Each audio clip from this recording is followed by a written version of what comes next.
Today we're going to really start to launch into the main meat of the course, and we'll start to talk about reactivity of carbonyl compounds. And this is going to encompass chapter 20, but it's going to not just run through 20, but really all the way to 24, chapter 24, the next 6 weeks. This is the main meat of the course, and this is also going to really be some of the intellectual height of organic chemistry. And we're going to see general themes of reactivity of carbonyl compounds. And really it has to do with sort of two properties of carbonyl compounds. One is their reactivity with nucleophiles, which is what we'll be focusing on today.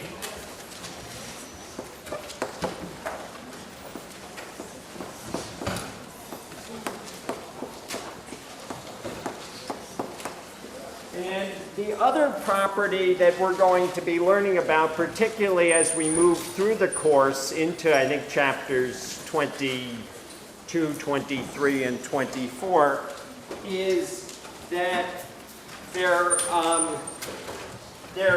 well, maybe I should say their reactions with nucleophiles. We'll keep it as reactivity. All right, and the other will be their reactivity as nucleophiles.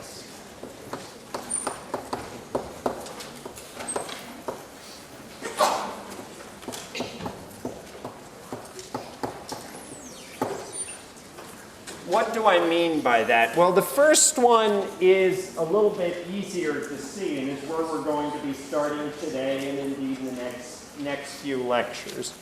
And that is that the carbonyl group is electrophilic. The carbon of the carbonyl group is electrophilic. And we're going to see how nucleophiles can come in, and right now I'm just going to draw an arrow, not really yet representing flow of electrons, to say that nucleophiles are interested in reacting with the carbonyl carbon. The second concept, reactivity as nucleophiles, we're going to see as we develop the idea of enols and enolates, isomers and related species to carbonyl compounds.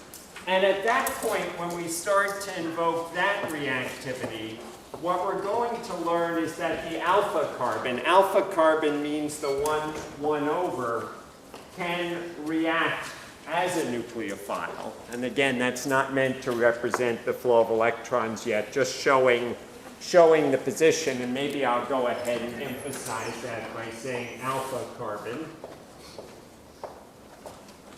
So in general, as you go along from a carbonyl group, you'd say the carbon next to it is the alpha carbon, the carbon one beyond that is the beta carbon, one beyond that is the gamma carbon.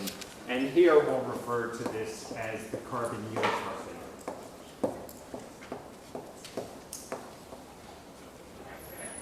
So in its own right, this diagram doesn't really say very much, but it sort of lays a framework. So let's start to move from this level of abstraction to a level of bonds and structure. And let's start with a carbonyl group. And this isn't meant to be acetone or any particular carbonyl group. I'm just drawing this as a general carbonyl group. And we'll be good people. We'll write our lone pairs of electrons and focus on the carbonyl group.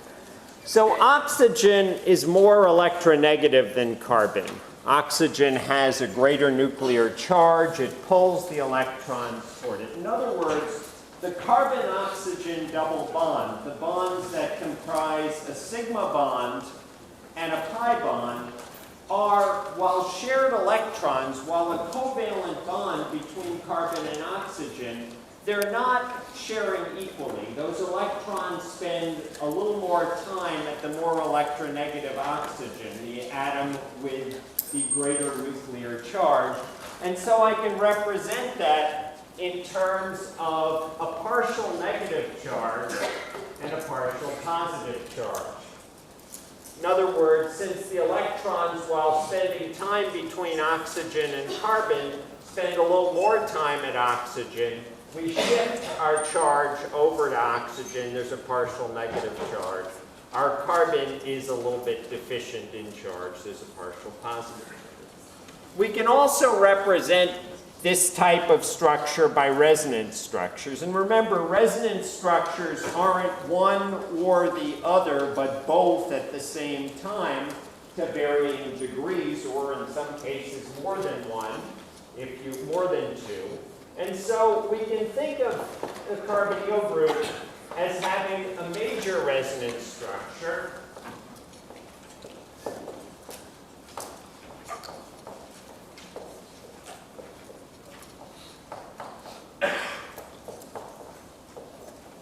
And also a minor resonance structure in which instead of having a double bond and having a complete octet for carbon and a complete octet for oxygen, we can represent the minor resonance structure as having a single bond with a full negative charge on carbon, on oxygen, and a full positive charge on carbon.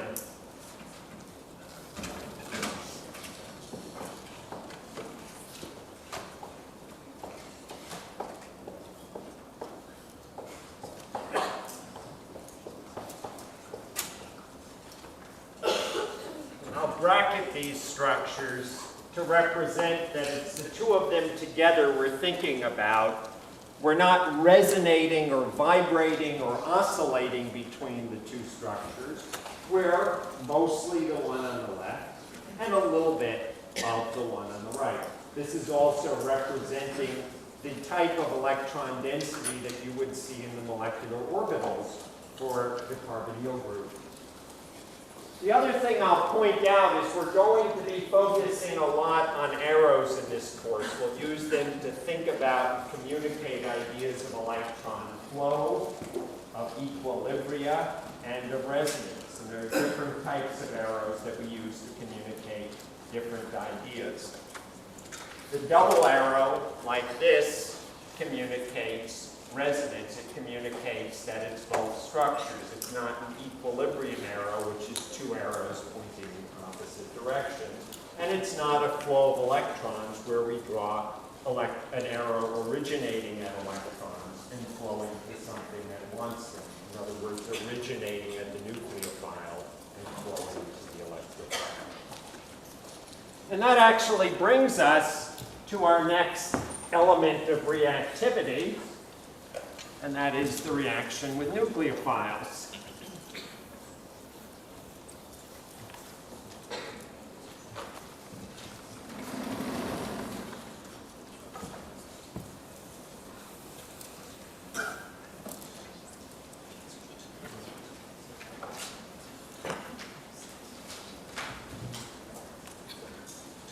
So if you have a carbonyl group, and again, I'll draw it just as some generic carbonyl group, not meant to represent acetone, not meant to represent any particular group, and it encounters some nucleophile. Again, for now, we'll just represent that nucleophile in the abstract. They can react with each other, and so I'll use a reaction arrow to show that we're going from reactants to product. The product of this reaction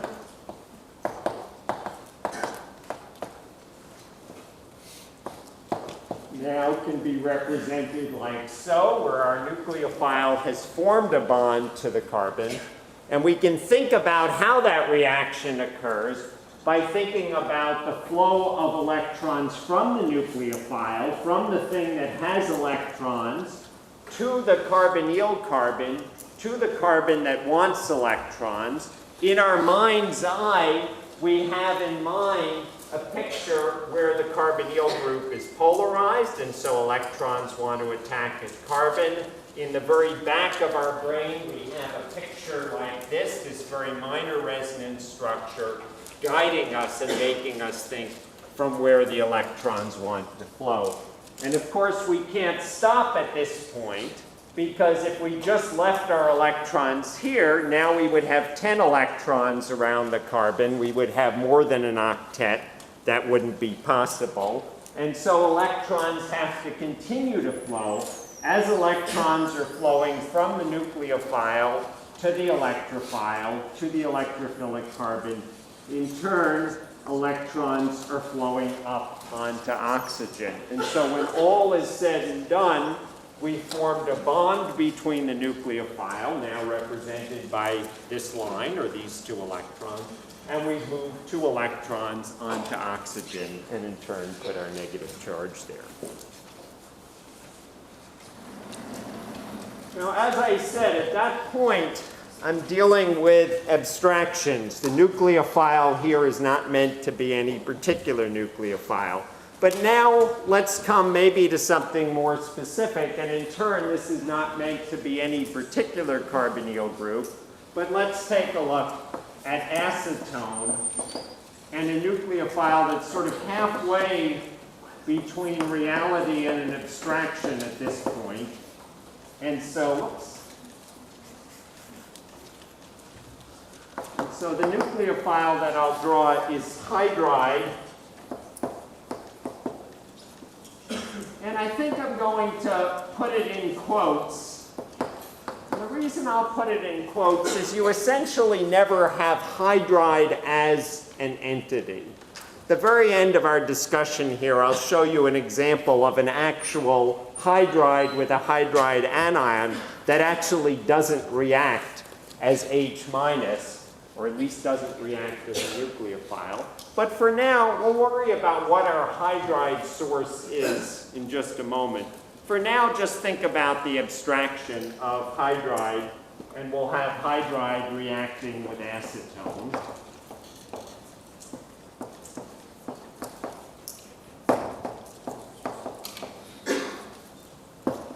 Put the hydride in quotes. And so electrons are going to flow from the hydride, from the lone pair, to the carbonyl. And again, we can't stop at that point. Our electrons have to flow up from the double bond onto the oxygen atom.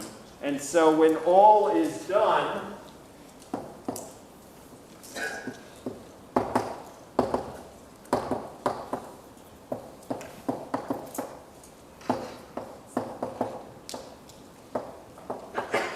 now we have an anion.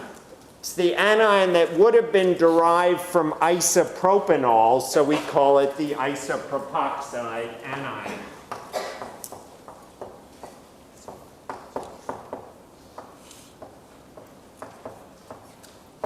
And it is a member of the broader family of what we would call alkoxide anions. So if you have an anion that's derived from an alcohol, that's equivalent to removing H+ from an alcohol, you end up with an alkoxide anion.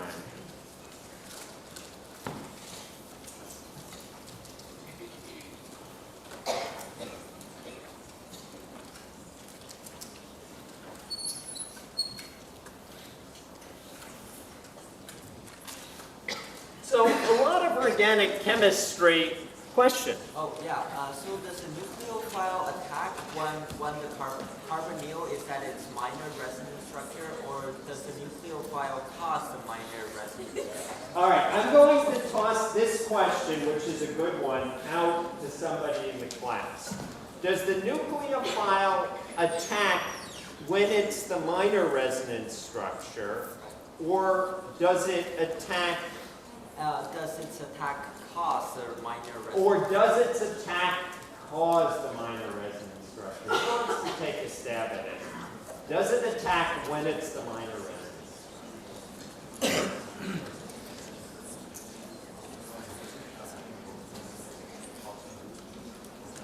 Okay, so now we have, doesn't it happen in both because it alternates? A hybrid, yes. So I didn't like the word alternate, but you got the right idea. It's not one or the other. It's both resonance structures at the same time, so it's not like it's waiting for the minor resonance structure. They're both there at the same time. The problem is chemistry is all about models, about conceptual models. And the beautiful thing about drawings like this is they're simple. We can wrap our head around it. That's super, super powerful. The problem, so that's the plus. The disadvantage is that these models are always incomplete. So there are layers of meaning in the models. And another approach is to look at molecular orbitals and electron density, but it's harder to immediately wrap our head around things. The beauty about these drawings is you can scratch them in a stick on the sand or on your paper and have an immediate grasp of reactivity. So it's not one, not the other, but both at the same time. Now the second half of your question is interesting because, of course, the bond-forming process is one where the electrons do start to approach. And as those electrons are approaching, as the nucleophile is approaching the electron, we're moving the other electrons continuously up onto the oxygen. So in a way, this is what you would call a reaction coordinate. We're going in the process from the nucleophile and electrophile being very far apart and having almost completely a double bond character in the electrophile and no bond between the nucleophile and electrophile. We're moving the nucleophile into the carbonyl group. The carbon-oxygen double bond is becoming more and more like a single bond and getting weaker and weaker until finally, as we've gone over that energy hump of the transition state and down to the products, we've now formed that single bond. So that's the reaction pathway. Other questions? Good question.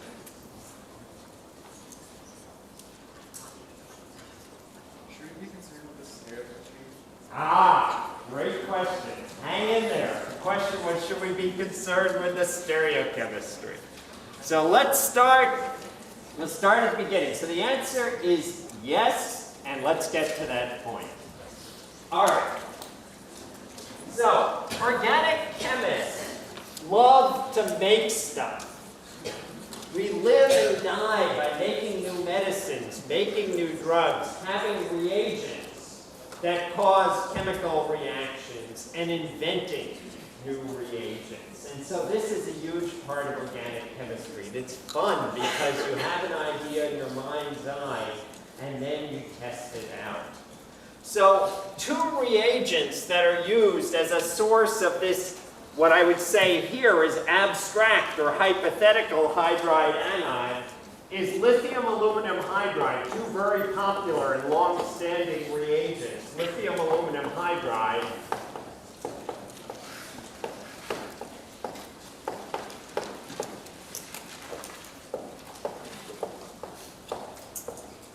and sodium borohydride.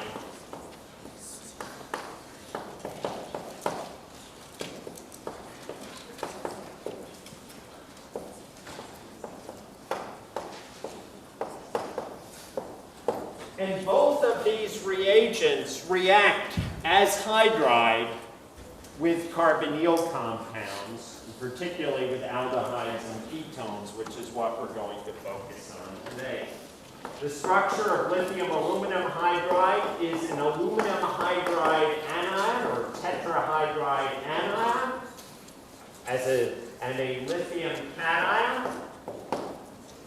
The structure of sodium borohydride is a borohydride anion, BH4 minus, like the other is AlH4 minus, and a sodium cation. And you'll notice these structures are related. Boron is above aluminum in the periodic table, so in many ways they have similar properties. They differ, just a moment, they differ in that aluminum is more electropositive than boron. The electronegativity of hydrogen is about 2.2. The electronegativity of aluminum is about 1.6. The electronegativity of boron is about 2.0. In other words, in all of these species, you have the bonds polarized to having more negative charge on hydrogen than on the metal. But in the case of aluminum hydride, they're even more polarized. In other words, aluminum hydride is a more reactive anion. Lithium aluminum hydride is more reactive. And you can see this in the laboratory immediately. If I take a spoonful of lithium aluminum hydride, a gray powder, and throw it into water, I better get back because it's going to release hydrogen with a big fizz and maybe even catch fire. And if I heat it too much, it'll explode. Sodium borohydride is a white powder that will sort of bubble in water, but won't react nearly as fast, releasing hydrogen gas. And there was a question here. Yeah, sorry, would NaH also release a hydride? NaH, we're going to come to in a moment. Great question. Let's talk about some reagents and their reactivity first.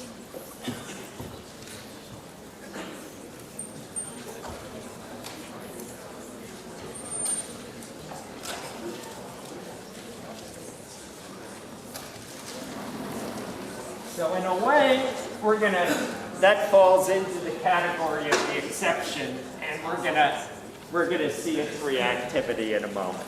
All right, so let me take an organic compound. We'll take a simple compound. It's a ketone. It's a ketone with a benzene ring on one side of the carbonyl group and a CH3 on the other side. You might see people write the CH3. You might see them leave it just as a line. Both are correct ways of writing it. The IUPAC name for this compound is 1-phenylethanone, but nobody is going to call it that. Everyone's going to call it acetophenone because it's one of these compounds where the common name just really dominates. So I'll write out the systematic name just as a reminder. But again, the common name is going to predominate. And we're going to imagine treating this compound with lithium aluminum hydride.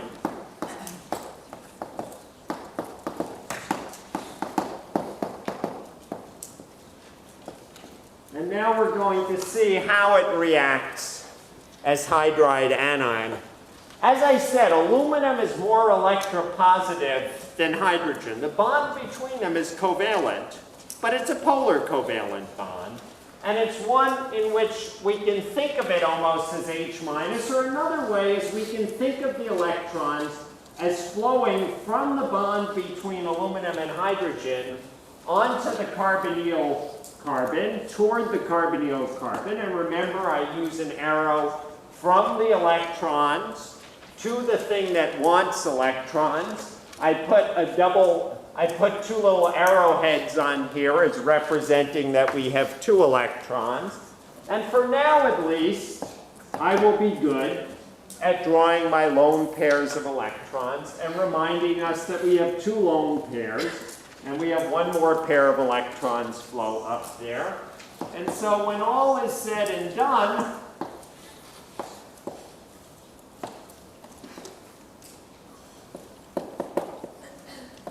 we end up with the alkoxide anion.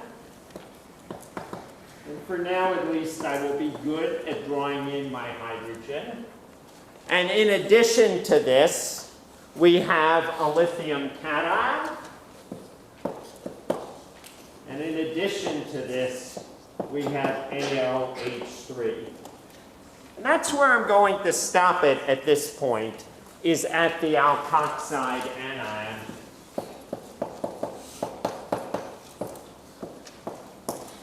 And that's how you can think of it, but I'll put a little bug in the back of your mind. In the back of your mind, you can think about the fact that aluminum doesn't have a complete octet.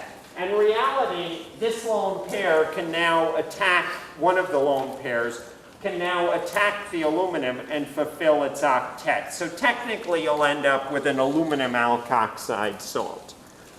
All right, so this is kind of a mechanistic way of thinking about this reaction. Let's go and think about things from a synthetic point of view.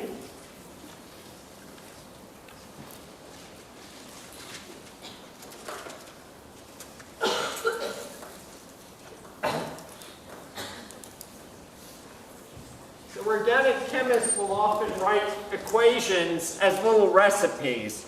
Mix this with your compound, and then mix in something else, and then you get that. And organic chemists are very bad at writing balanced equations. Organic chemists often will just write reactants and products. Question? Is there a conservation of charge? Oops, good point. Thank you.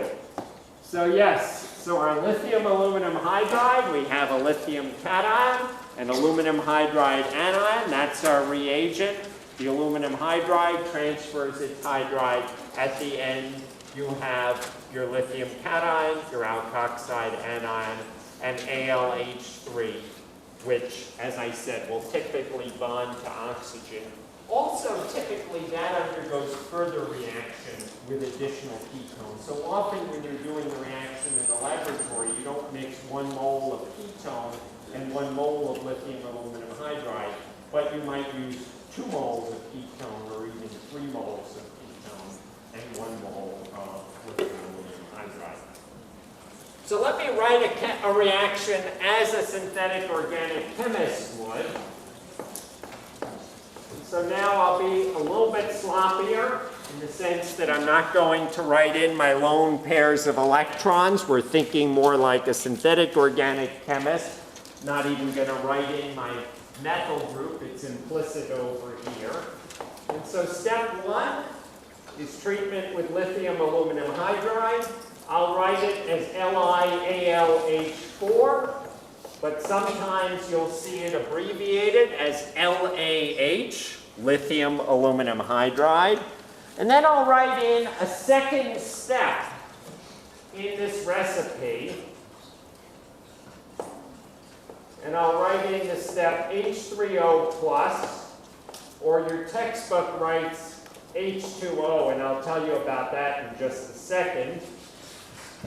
And then I'll probably also indicate the solvent that I would use to carry out this reaction. And typically I would carry out the lithium aluminum hydride reduction reaction in THF or in diethyl ether. So this constitutes a little recipe. It says take some benzophenone, put it in a flask with some THF or some ether, throw in some lithium aluminum hydride, and then after a while, after the reaction is done, throw in some acid or some water. And of course, you can't go, if you want acid, you can't go to the stock room and say, give me a bottle of H3O plus. Look at you funny and say, well, we don't have any bottles of H3O plus. We have aqueous hydrochloric acid, which of course is H3O plus and Cl minus. We have aqueous sulfuric or concentrated sulfuric acid, which you can add to water to make H3O plus and bisulfate anion, HSO4 minus. So that's a little bit of a shorthand for adding an acid that you would get a strong mineral acid like HCl or H2SO4. Now, we call this step here the workup. So I'll just write solvent. And I'll just write workup here. And honestly, this particular one you could do with either aqueous acid or with water. Aluminum salts in water under the wrong condition can form tremendous gelatinous things. You've all had lab, you've all shaken a SEP funnel. You may have even encountered an emulsion. Who's encountered an emulsion? I hate emulsions, don't you? The advantage of throwing in a ton of acid is it dissolves all the aluminum salts and gets rid of the emulsion. You can also add water in just the right way. A little bit of water, a little bit of sodium hydroxide, a little bit of sodium sulfate, which makes your aluminum, instead of gelatinous, makes it granular. So either of those work for a workup, and you'll see things written both ways. The main thing, of course, is that until we add something that provides a proton, whether it's acid, H3O plus, aqueous HCl, or whether it's water, we have an alkoxide anion. But after the workup, you isolate your product, the alcohol.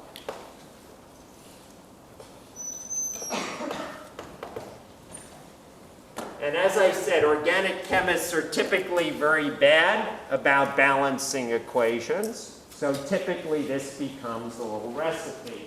And as I said, and I'll just write it explicitly, our workup ends up taking our alkoxide anion, and we have the alkoxide anion plus H3O plus hydronium ion, or plus water under the right circumstances, and electrons flow from the alkoxide to the source of protons, and electrons flow from the source, from the hydrogen-oxygen bond onto the oxygen.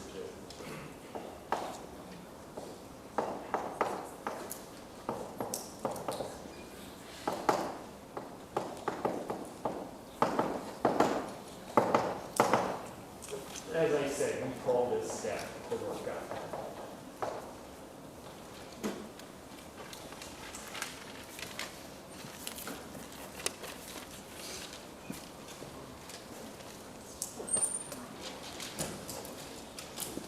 Questions or thoughts at this point?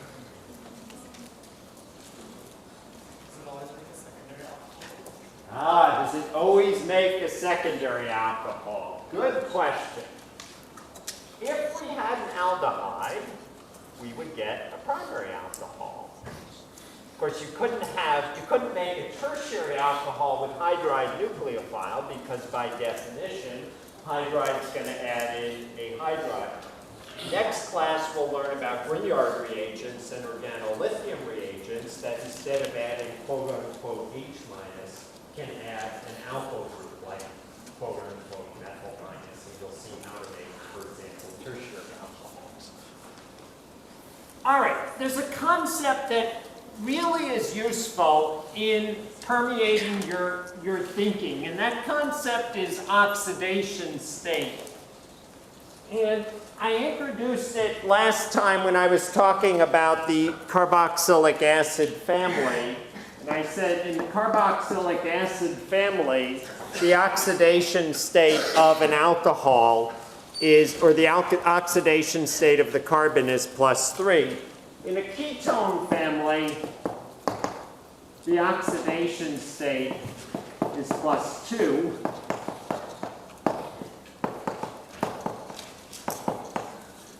If you remember in calculating oxidation state from general chemistry, you play a game where you divide up the electrons, giving them to the more electronegative atom, and then saying, okay, what's the net charge on the atom? If you have a carbon bound to another carbon, you divide them equally.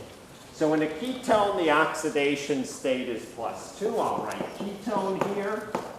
In our product, in our particular alcohol that we've generated, our secondary alcohol, our oxidation state is 0.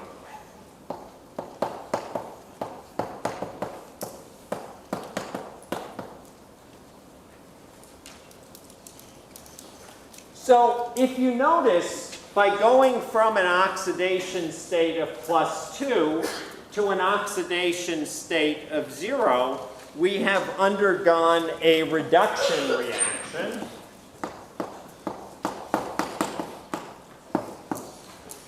And the chemical that's done it, then, our lithium aluminum hydride,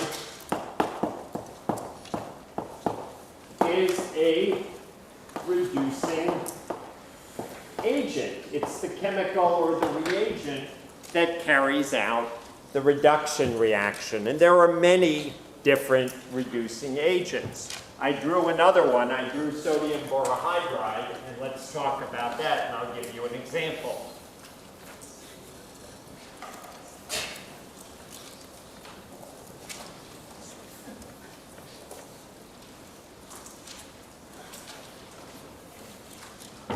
Since the very astute gentleman asked the question about aldehydes, let's take, or primary alcohols, let's go ahead and take an example of reduction of an aldehyde to a primary alcohol. And so we'll take benzaldehyde.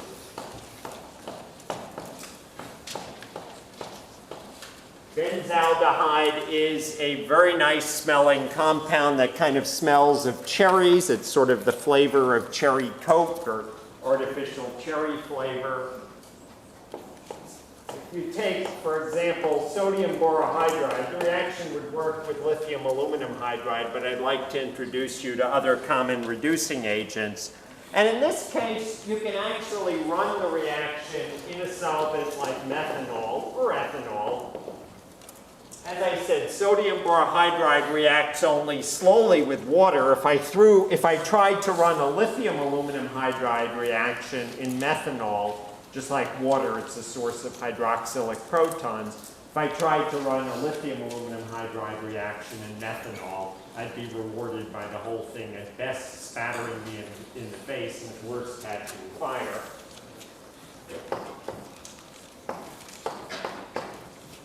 And so our product of reaction here is benzyl alcohol.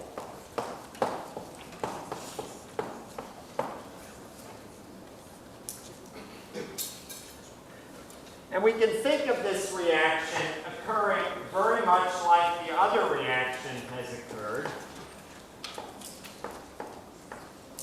And so here's our aldehyde. Here's our borohydride anion.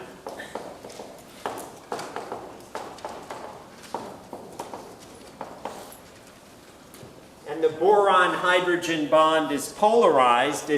It's a polar covalent bond with more electron density on the hydrogen.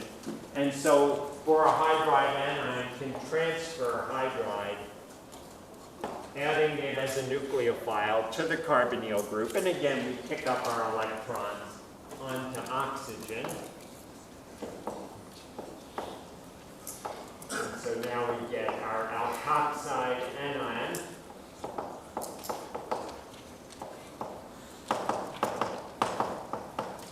BH3. And again, I'm skirting a little bit loosely because BH3 doesn't have a complete octet. And so typically it's going to form a bond with oxygen reversibly, but we can think about it as forming a bond with oxygen. Now the nice thing about running this reaction in a hydroxylic solvent is you've got this huge excess of methanol. And so methanol can protonate the alkoxide anion. So here we have our alkoxide anion. We're in a ton of methanol.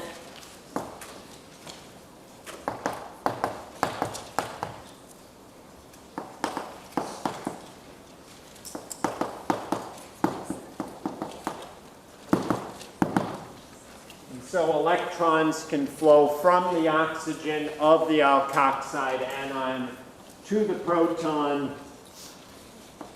of methanol. We put electrons back onto the oxygen, and after all is said and done in this equilibrium reaction now, driven by the mass action of having so much methanol in it,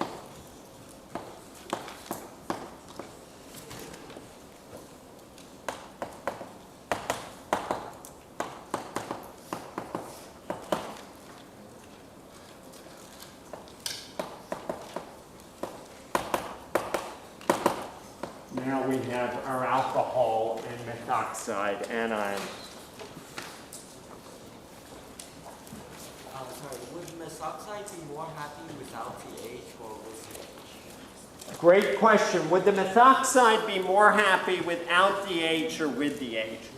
So, in general, if you want to sort of keep one thing in mind, the basic rule would be all alcohols have pretty similar acidity. Water, I said the pK was 15.7. That's sort of at one extreme. Methanol, it's about 16. Ethanol, maybe pushing towards 17, 16 or 17. Tert-butanol toward 18. Benzyl alcohol is a little bit more acidic inductively. But the main point here is we've got a ton of methanol. Your methanol is 20 or so molar, and you've got 1 molar of compound. So you've got this huge excess of methanol driving this equilibrium to the right. And then you're going to do an aqueous workup in the end that's going to extract your compound into an organic solvent. So you're right, it is an equilibrium. In this particular case, it's okay that it's an equilibrium. But that equilibrium, remember I was talking about pKa last time, and I said the thing that we really want to be able to focus on in organic chemists is, does an equilibrium lie way to the left, way to the right, kind of in the middle, or maybe a little more to the left or a little more to the right? That's how we think about things. And you're right, this equilibrium lies kind of sort of in the middle. If you were to run a reaction with lithium hydride and you add it with methanol, what do you react? Well, if you tried to run a lithium aluminum hydride reaction in methanol, the lithium aluminum hydride would probably first react with the methanol, and as I said, make hydrogen so vigorously and so rapidly that it would blow up in your face. So it would definitely react with the methanol. It might also react with the ketone, but I'm not going to try the experiment in the laboratory and see at the end when I wash my face off whether I had any reduced ketone. So in this case, we started with benzaldehyde, and the oxidation state of benzaldehyde is +1. And by the time we've gone to benzyl alcohol, again, it's a reduction reaction. The oxidation state is -1. Now, this is important in thinking about families, because remember I said carboxylic acids, and the whole carboxylic acid families, esters, amides, nitriles, all that entire family is +3 oxidation state. They are more oxidized than aldehydes. And then aldehydes are more oxidized than primary alcohols. And you'll notice they go in twos, and this is pretty common in organic chemistry. As you change oxidation states, almost invariably, you end up going in twos in organic chemistry.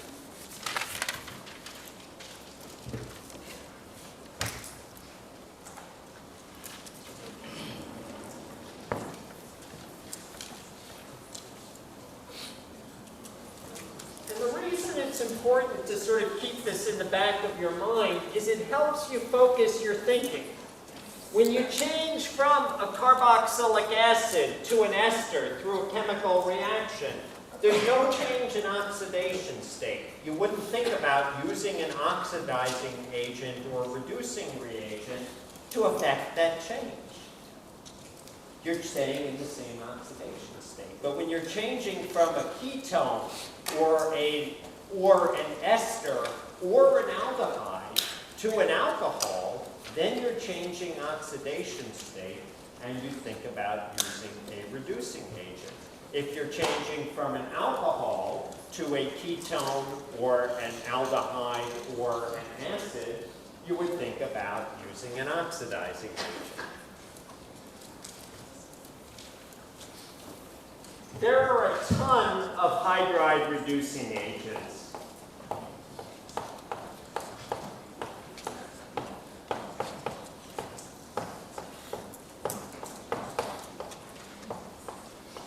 Your textbook has given you some.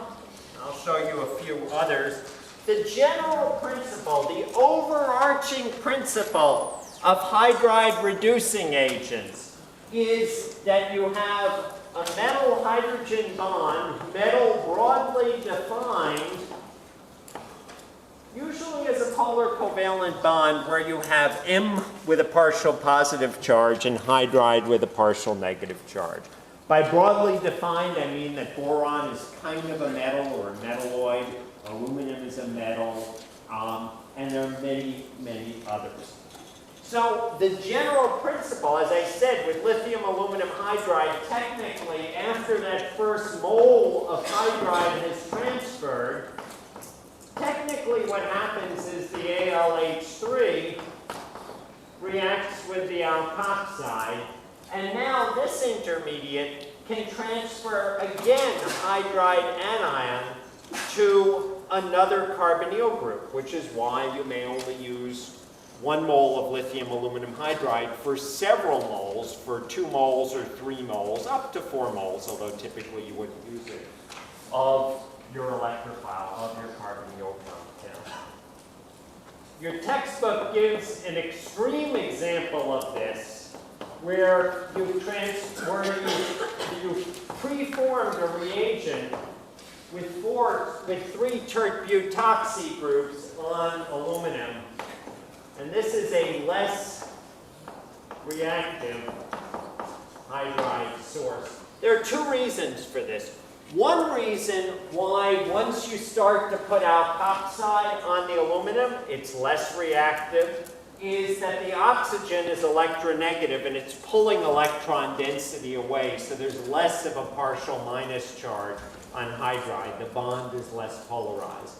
Another reason is sterics. The tert-butyl group is very big, and so that big set of tert-butyl groups gets around the way of this. So only the very most reactive carbonyl compounds react with a tri-tert-butoxy aluminum hydride reagent. Even metals that don't have a full octet can react as a hydride source. Your textbook mentions, and we will talk more about in a moment or later, lithium diisobutyl aluminum hydride, abbreviated DiBal-H, or sometimes just DiBal, you will see it. And again, you have a polarized metal bond. Now, typically what happens in a DiBal reaction is the aluminum, which doesn't have a complete octet, first coordinates onto an oxygen or onto a nitrogen to get a complete octet and a formal negative charge on aluminum, and then transfers hydride. I'll just show one other reagent.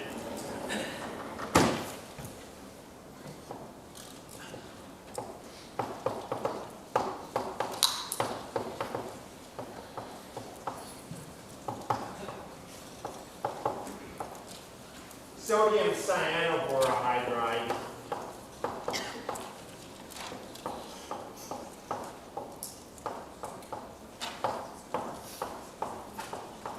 It's another hydride reagent that's less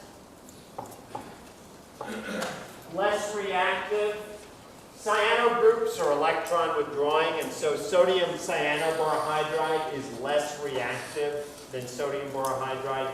There's a big alphabet soup of different reagents out there, but you'll notice that the general theme in all of these reagents is that a metal is bonded to hydrogen.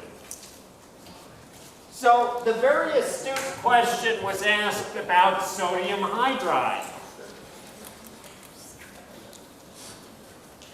And that sort of is the oddball exception.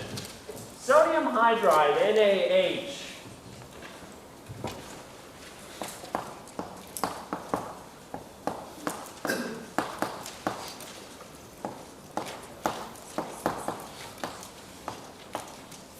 actually reacts as a strong base, not as a reducing agent.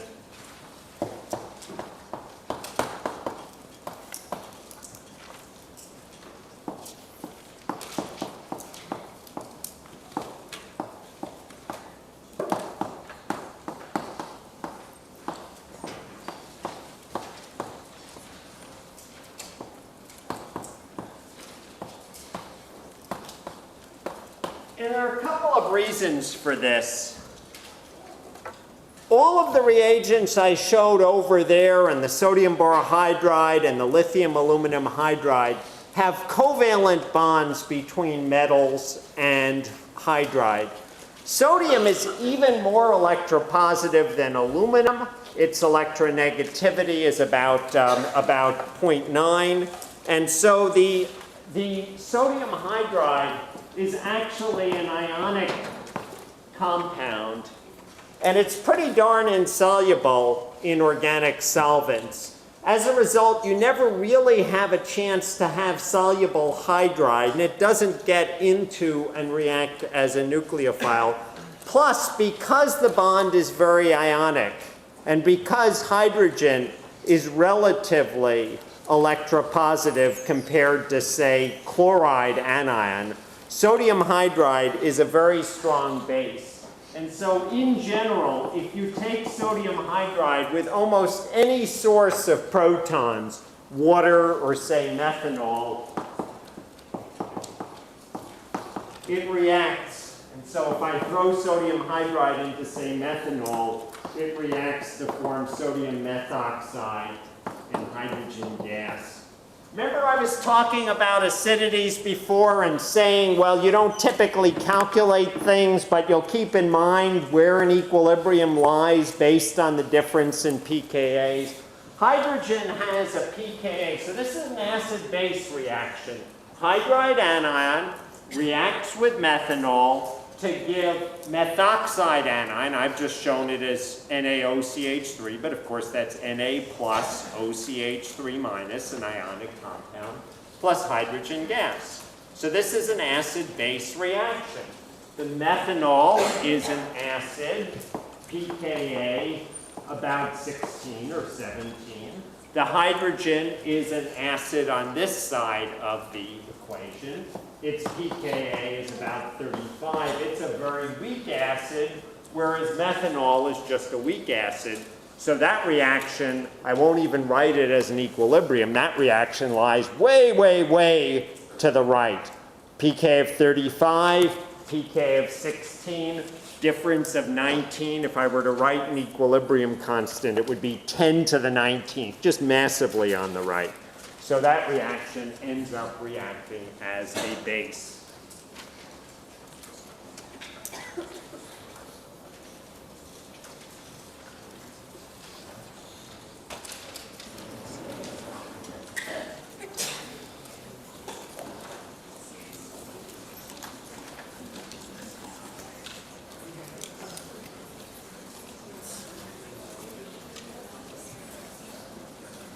Good point for some questions.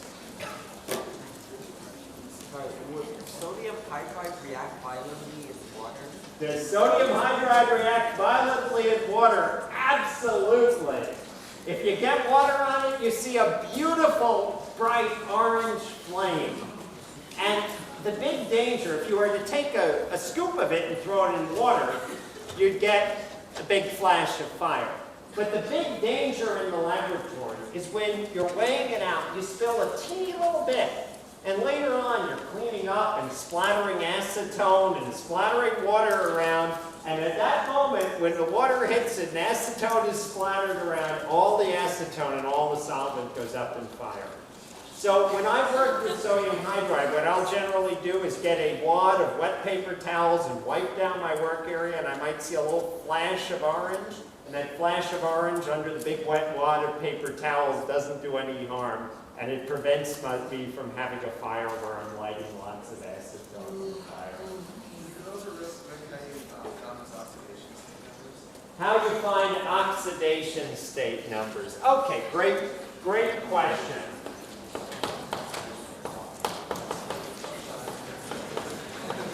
All right, oxidation state. Take two examples here. We'll start with extreme examples. Carbon dioxide and methane. Start with carbon dioxide. Carbon has 4 nuclear charges. We have 8 electrons, but we're going to play a game here. The game is that we give all those electrons, I'll even be good and write my Lewis acid structures, or write my Lewis electron dot structures. We play a game that we give all those electrons to oxygen and leave none for carbon because oxygen's more electronegative. Because we had a net 4 nuclear charge, the oxidation state is +4.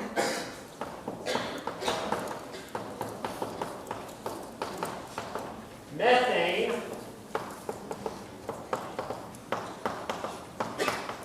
carbon is more electronegative than hydrogen, so we play the same game, but now we give our electrons to carbon, and so we have +4, the nuclear charge, -8, the 4 electrons, and our net oxidation state is -4.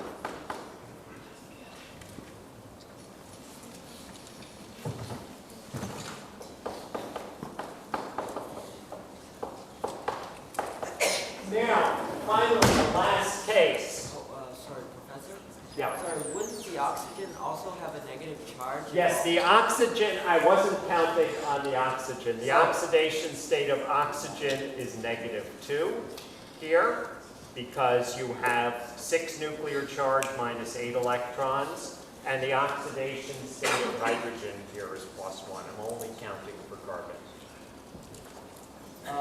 Wait, so why does carbon go from +4 to -8? I don't get it.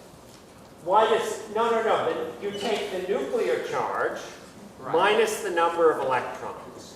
So you take your nuclear charge in calculating oxidation state plus, for the outer valence, +4, right? You have the 1s, which you don't count, and 2 of the nucleons, 2 of the protons. Right. So you count carbons 4 across in the periodic table. So carbon atom is carbon nucleus plus 4 electrons, but now in calculating oxidation state, in carbon dioxide, we're taking all those electrons away. In methane, we're giving it 4 more electrons. Okay. And in ethanol, let's take our last example, ethanol. And we play the same game here. We'll divide up our electrons in ethanol, and for the methyl, we share and share alike.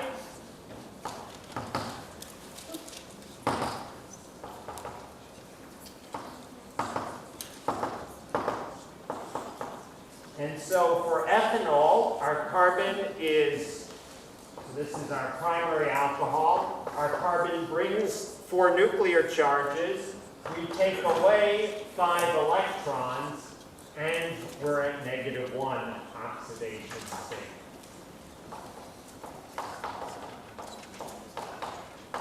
Now, let me tell you honestly, I am not generally calculating oxidation states in my head, but it definitely, as an organic chemist, permeates my thinking. In fact, I think in broad terms.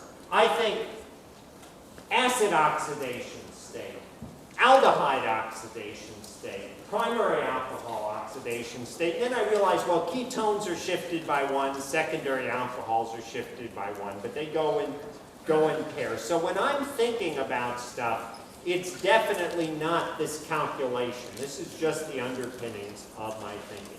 When I think about a reaction of, say, an alkene and hydrogen, I think carbon-carbon double bond now gets replaced by carbon-carbon single bond plus 2 carbons bound to hydrogen. That's taking my oxidation state of each carbon down by 1, or taking me down by net 2 of oxidation state. When I think about, say, forming a geminal diol from an alcohol, I think, oh, I'm going up. And when I think about hydrating an alcohol, I realize 1 carbon's going down. Hydrating an alkene to an alcohol, 1 carbon is going down, the other is going up. They balance out. Sorry. Question. So for the methoxide one, why does the CO have 5 electrons? Why does the CO here? Sorry, the carbon. How come the carbon? Bookkeeping. When you have a carbon-carbon bond, you divide equally. You give 1 to each carbon in bookkeeping for oxidation state. All right, so that's what permeates my thinking on oxidation state. And as I said, the biggies become the acid family, the aldehyde family, the alcohol family, and then the ketone and secondary alcohol.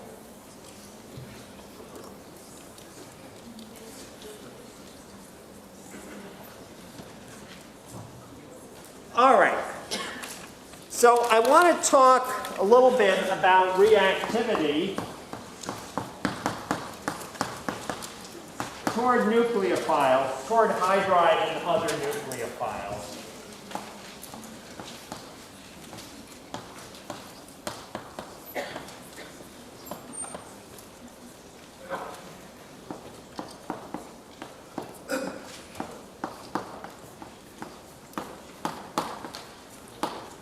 In a very good generalization, again, there are always exceptions to generalizations, but a very good generalization is that aldehydes are more reactive than ketones, and ketones are more reactive toward nucleophiles than carboxylic acids and esters.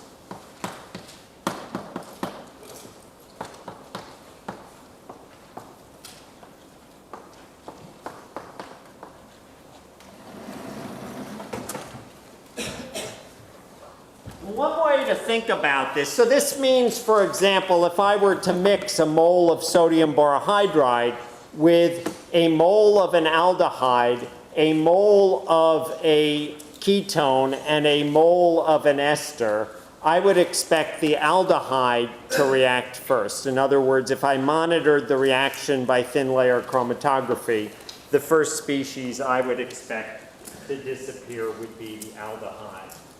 So if I wanted to give a particular example, just so I don't put this in the abstract, let's compare acetaldehyde, acetone, and let's just say methyl acetate, CH3, CO, methoxy.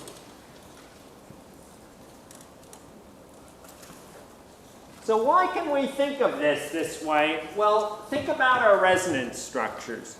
So you think about the carbonyl resonance structure, and you'd say, okay, we have two resonance structures that we need to worry about in general for a carbonyl group. One resonance structure, the major resonance structure, in which the carbonyl has the carbon has a complete octet, and the minor resonance structure in which we have separation of charge and the carbon doesn't have a complete octet. Now, in the case of acetone, we have two methyl groups here. Those methyl groups are stabilizing by electron donation.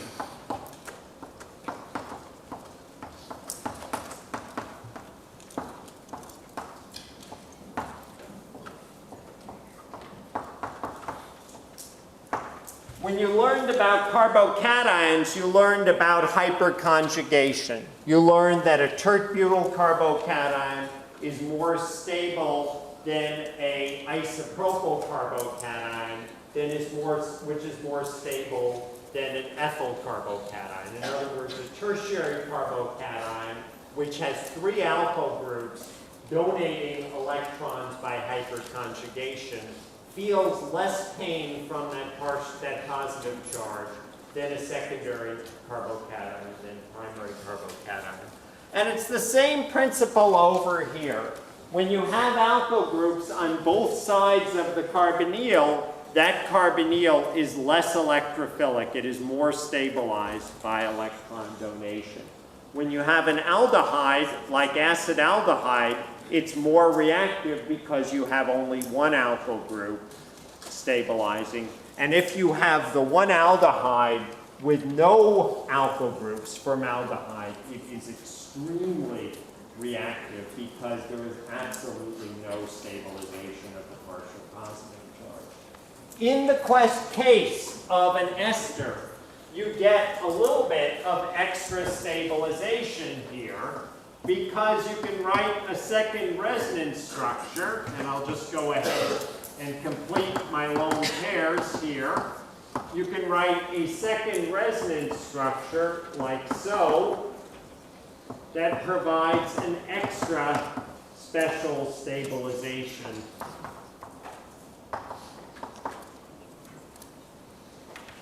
of your positive charge on the carbon. So you get one additional resonance structure. I saw a question back. If you had an aldehyde with 18 carbons, could you possibly have a hydride shift if your oxygen was The question was if you have an aldehyde with, between carbon, like on it, there was 18 carbons, so you have a secondary carbon. could you have, so the question was very clever. If you have an aldehyde, could you have a hydride shift? And the answer is that partial positive charge is not enough on its own to introduce a hydride shift. However, there are certain reactions, for example, the pinnacle rearrangement, where you can go ahead, actually not the pinnacle, but there is another rearrangement where you can go ahead and push a hydride in once you've protonated the carbonyl. So the short answer is not for an aldehyde per se, but your thinking is actually solid. Another question. Real quick, can you explain how it's stabilized by electron donation? Well, I always like to think of it just, so the question is, can I explain how it's stabilized by electron donation? I like to think of the methyl groups as just electron donating. In the case of a carbocation, I really would write remember the non-bond resonance structures where you actually write a double bond between the carbons and then you write H+. It's that exact same thinking, although I wouldn't go so far as to write such a structure. So it basically, think of it as each of these CH bonds. Remember, the hydrogen is more electropositive than carbon, so each of these CH bonds puts more electron density on the carbon, which inductively donates it in. I'm going to take one last question, and then I want to wrap up a couple of concepts that came up. Okay, well, for the ester, wouldn't it be better if the positive charge is on the carbon instead of the oxygen? All different resonance structures. Your question, is this a better resonance structure than this? Yes. And the answer is no. Oh. And the reason the answer is no in terms of contribution is we have two competing ideas. We have the idea that atoms want to have complete octets, and the idea that in general, when there's a choice, put the electrons on the put the positive charge on the more electropositive, the less electronegative atom. But the one that wins out in terms of being more important is octet. And so in an ester, there are three different contributing resonance structures. That resonance structure is a little bit more important than the other resonance structure, but they all contribute, they all stabilize. All right, I want to bring up a concept that was asked about at the beginning, and I promised to get to it at the end. And that was the concept of stereochemistry.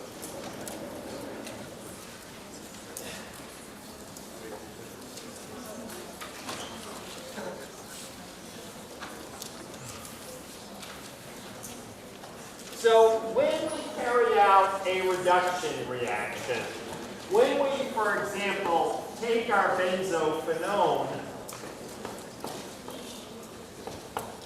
and we treat it with lithium aluminum hydride,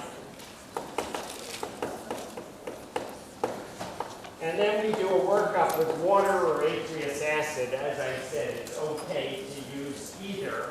And I write this alcohol as our product.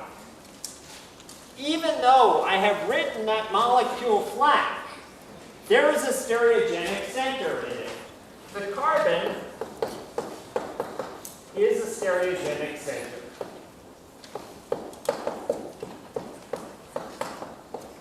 By that I mean there are 4 different substituents attached to that carbon. Doesn't matter whether I draw it or don't draw it, it is. Just like it doesn't matter whether I tell you my middle name or I don't tell you my middle name, that S stands for something.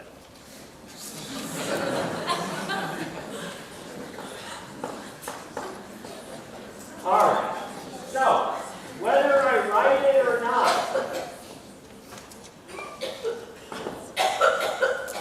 we can have one enantiomer, we can have the other enantiomer, and unless I do something special to only get one, unless I bring to bear some source of chirality, I get both enantiomers.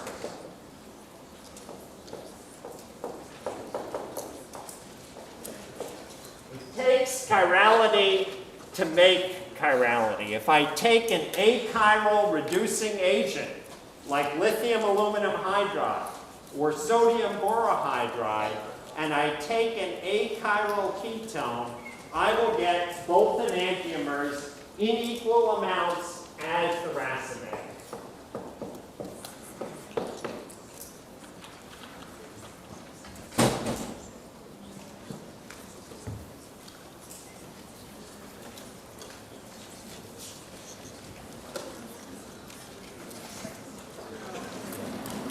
All of the proteins in your body, all of the amino acids in your body with the exception of glycine, all of the sugars in your body, all of the nucleic acids in your body, all of the lipids in your body are chiral.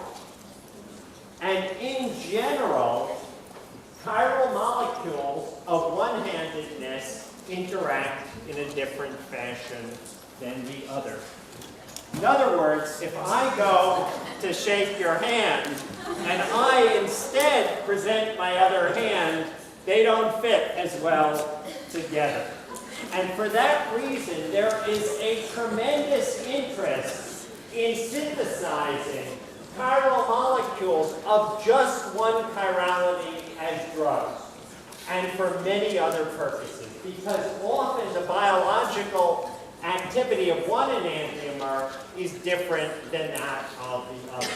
In medicine, one may have a desired effect, the other may be toxic. That's one of the reasons why many deformed babies were born due to thalidomide, where the enantiomer, which was given to combat nausea and pregnancy in the 60s, the enantiomer induced birth defects. So, in this reaction, if we take, and your textbook focuses on one particular reagent called the CBS reagent, in part because the author of your textbook got her PhD with Nobel Prize winner E.J. Corey, who invented this reagent. But in general, there have been many sources of chiral hydride reagents that have been invented. And the general goal is, instead of making one enantiomer and the other in equal amounts, you get just one enantiomer.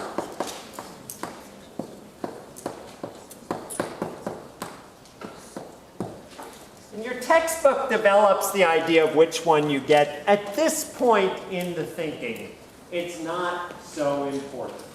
But realize that if your hand were a ketone, and I came forward with this hand bearing a hydride, I would have transferred that hydride to the palm. And if I had come forward with this hand bearing a hydride, I would have transferred it to the back of your hand. And just in the same way, we can bring in the hydride from one face of the carbonyl, from the front face of the carbonyl, to end up with the hydrogen pointing outward, to end up with the R stereochemistry, or with the hydrogen coming from the back face of the carbonyl, in this case, to end up with the S stereochemistry. Now, I've written just one enantiomer. That's not quite true. It's very, very hard to get just one enantiomer.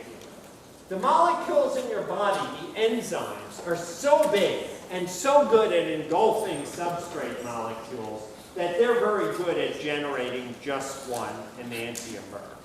In general, chemical reagents generate mostly one enantiomer. 99% is very good, or 99.5% is very good. There's a magic number that Johnny knows for kilocalories per mole, and what is that number? 1.36 kcals per mole at ambient temperature, about 1.4 kilocalories per mole. That corresponds to a 10-to-1 difference in rate constant or a 10-to-1 difference in equilibrium constant. A chiral reagent that fits with 2.5 kilocalories or 2.7 kilocalories better on one face than another can select 99 times as good. Now I want to finish up with one last concept here. And what your textbook is talking about is really the big ideas here. They're getting, and this is one of the problems I have with your textbook, is sometimes in trying to present the big ideas, you end up getting lost in the little pieces and never seeing the forest from the trees. So I'm just going to present one sort of more big idea that ties into the same theme. Imagine for a moment now, and this is in a way a little easier to wrap your head around than enantiomers, and it doesn't really involve needing hands to demonstrate it. Imagine for a moment that we have tert-butyl cyclohexanone, and the tert-butyl group is on one side. I've drawn it as a wedge. I've drawn it coming out. And we treat this with sodium borohydride in ethanol. Now, the hydride can add either from the front face or from the back face. If I add from the front face, I get the OH pointing down and the hydrogen pointing up. If I add from the back face, I end up with the OH pointing up and the hydrogen pointing down. What do we call the relationship, the stereochemical relationship between those two molecules? Diastereomers. And now, even in the absence of any sort of chiral reducing agent, we don't get equal amounts because these two molecules aren't equal. We happen to get them in an 80 to 20 mixture. The mixture ratio isn't so important, but it's a little bit easier to see if we go ahead and we look at drawings. So the tert-butyl group is very big. I'm going to draw a chair cyclohexane. Remember, cyclohexane likes to sit with a large group equatorial. And so here's our cyclohexanone. And now we have two ways that hydride can come in. Hydride can come in from the top, or hydride can come in from the bottom. If hydride comes in from the top, we end up with this diastereomer, the trans diastereomer. And if hydride comes in from the bottom, now we end up with the axial OH. We end up with the cis diastereomer, the minor diastereomer. And the last thing I'll point out is organic chemists are control freaks. When we synthesize molecules, we want to have absolute control of what we make. So naturally, for the same reason I talked about enantiomers, you want to make the right enantiomer of the drug. You want to make the right diastereomer, the one that you need. And so naturally, if nature gives an 80-20 mixture of cis and trans, of trans and cis diastereomers, organic chemists have come up with ways to flip it, to either get all of the cis or all of the trans. I'll see you next Monday. Have a good weekend.